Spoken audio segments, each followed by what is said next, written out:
রাহমাতুল্লাহ। আকাশে বাতাসে চড়িয়ে বেড়াচ্ছে ইমাম মাহদী আলাইহিস সালামের গন্ধ। ফিলিস্তিনের এই নির্যাতন আর কতকাল চলবে? আর কতকাল এভাবে শিশুরা এতিম হবে? আর কতকাল এভাবে নারীরা বিধবা হবে?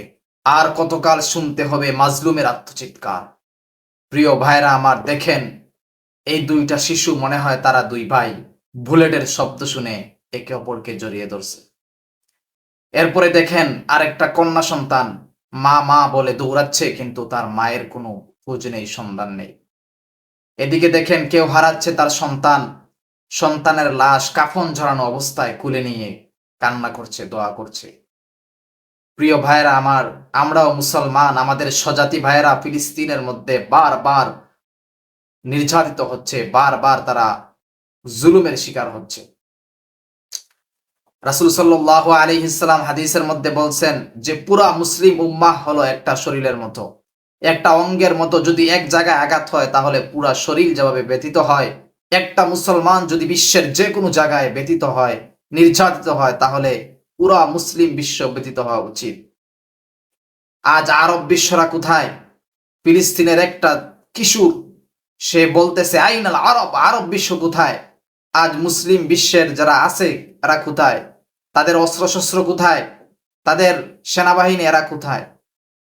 তারা একটা দেশ ও যদি অস্ত্র দিয়ে, সেনাবাহিনী দিয়ে মুসলিম একটা দেশ ফিলিস্তিনের পক্ষে দাঁড়াতো, তাহলে আজ মুসলমানদের এই অবস্থা হতো না।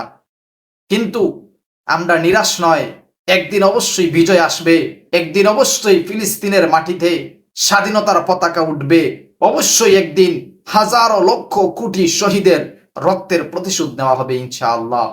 কিন্তু আমাদের কি করা উচিত? আমাদের একটাই করা উচিত, আমরা তাদের জন্য দোয়া করা। যেমন কাবা শরীফের ইমাম সাহেব আব্দুর রহমান আস-সুদাইস হাফিজাহুল্লাহ, উনিও দোয়া করেছেন তারাবির নামাজের পরে। আমাদেরকেও দোয়া করতে হবে।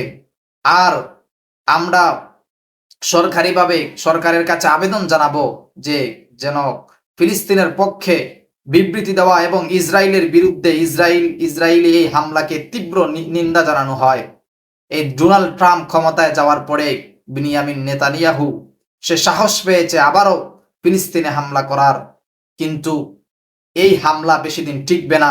একদিন বিজয় আসবে ইনশাআল্লাহ, আর এই ইসরায়েলি ইহুদি গোষ্ঠী লেজ গুটিয়ে পালাতে বাধ্য হবে ইনশাআল্লাহ।